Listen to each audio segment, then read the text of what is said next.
the church says that for preparing people for marriage, there should be like immediate marriage prep. So like when someone's about to get married, when they're engaged, they meet with a priest for like 6 months or something like that. Like immediately preparing them for the marriage that will take place at the end of the preparation, right? But they also say, the church says that, but there should be like this sort of lifelong formation that helps people to understand more fully like what marriage is and more fully what relationships are, that prepare them for marriage before they even meet the person that they're going to marry. Does that make sense? Which is something that we in the church just suck at. Like we do not really have, they call that remote preparation. And we really don't do anything like that, except maybe in like grade school or high school, some kind of basic talking about marriage, but we really don't do anything like that. So this is kind of like an effort to have that conversation about what marriage is and about like how to prepare your heart and your person most fully to be someone who can be married.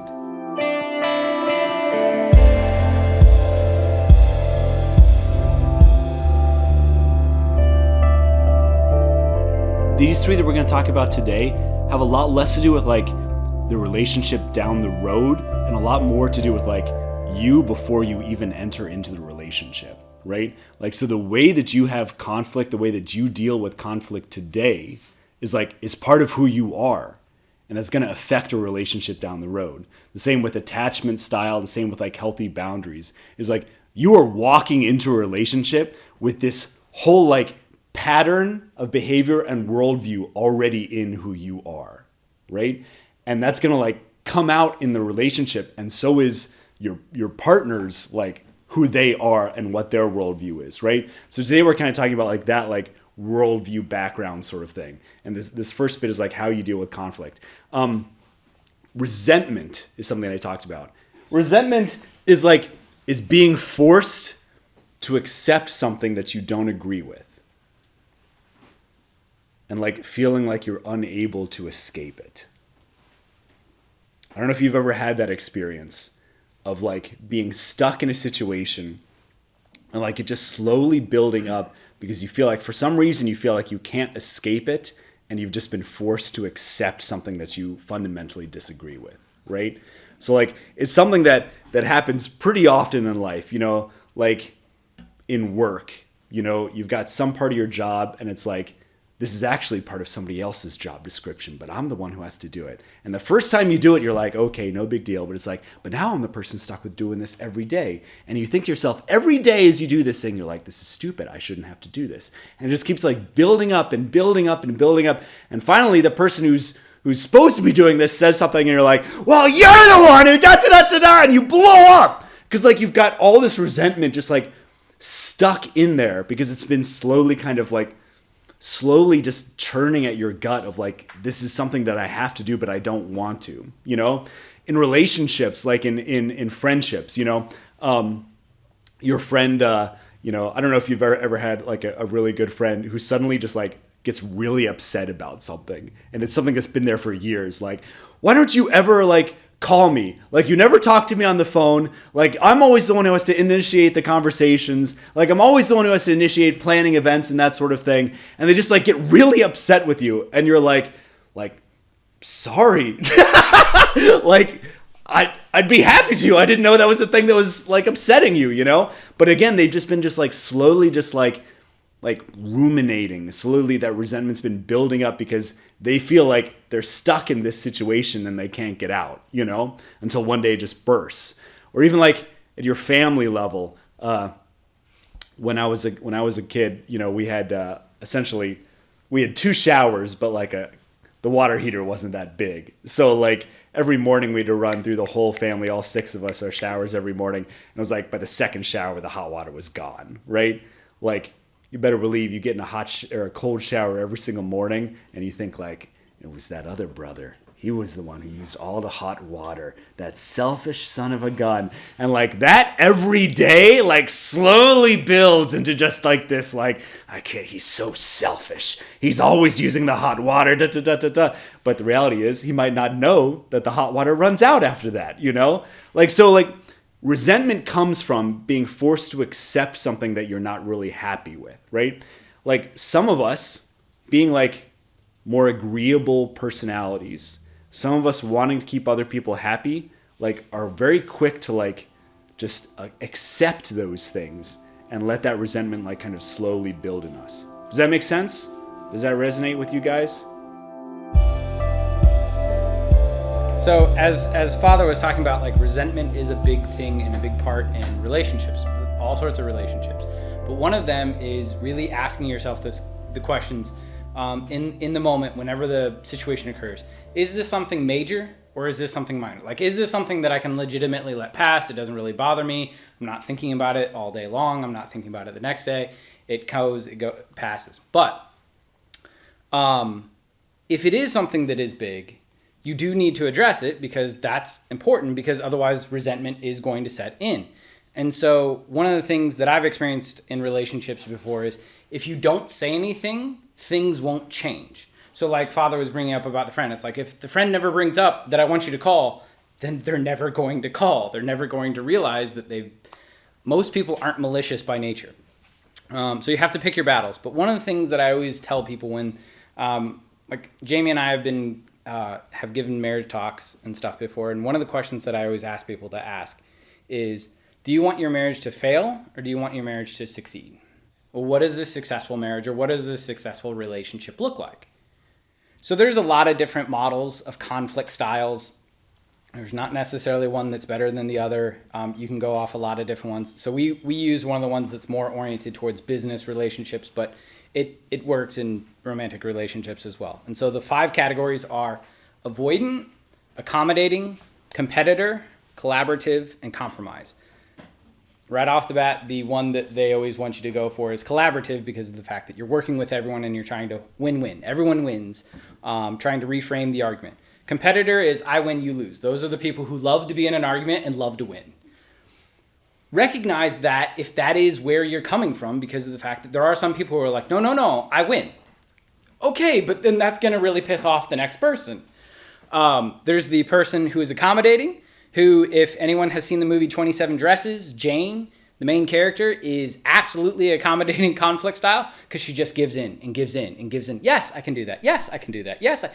No, you have to stand up for yourself. At some point, you have to say. The avoidant, the classical example is Michael Scott from The Office. Never wants to deal with a problem ever. Even to the point of saying, like, how do I fire somebody with still being their friend? Avoiding the problem. And then compromise. Compromise is more along the lines, every time that I read the description of what compromise is, it's more along those lines of, it's a lose-lose situation, but it's a lose-lose in regards to nobody gets exactly what they want because it's more along the lines of setting peace so that you can move on. And it's somebody who kind of wants peace amongst all things and is willing to basically talk about the problem, but won't talk about the problem in a really super depth, in concrete way. You can maintain peace in some of these conflict styles, but the question is, at what cost? Because of the fact that you're always sacrificing something if you want to maintain peace in the worldly understanding of peace. But where the peace that we want is the peace that Christ gives, which is lasting, which is abiding.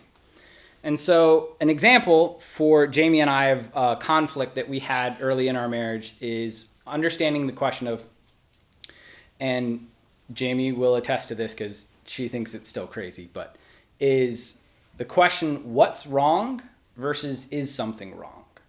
So early on in the marriage, she thought, that's the exact same question. And I'm like, no, it is not. Absolutely not.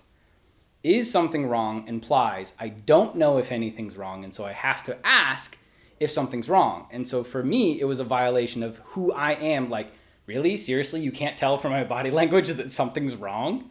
Versus what's wrong is accepting and validating what I experienced and be like, no, I can clearly tell. And so we had to talk about that. We had to, I don't remember which style we used at that particular time, but be precise in your conversations. You have to talk to each other. Like, not talk at each other, talk with each other. Listen. And also understand where you're coming from. So even talk within yourself and try to ask yourself, where am I coming from? What is going on with this? There can be times in which the circumstance doesn't allow you to converse about whatever the problem is. That's fine. Just set aside time so that you can talk about the problem, because all problems need to be addressed either sooner or later, because if they're addressed as soon as they happen, it actually gets solved the best way that it can. But if you don't, one of the cool things that Jordan Peterson says in his 12 Rules for Life is every time that you don't deal with the problem, you have to deal with the problem later with interest, because resentment sets in. It's always going to be worse later. So you might as well deal with it when it's not as hard.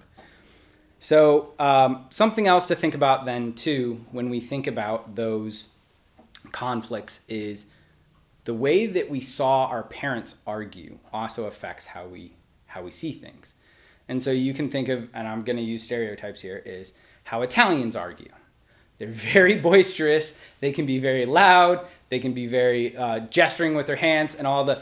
They could be screaming at the top of their lungs at each other, and 5 minutes later, they're calm and perfectly fine, and you're like, did a fight just go on?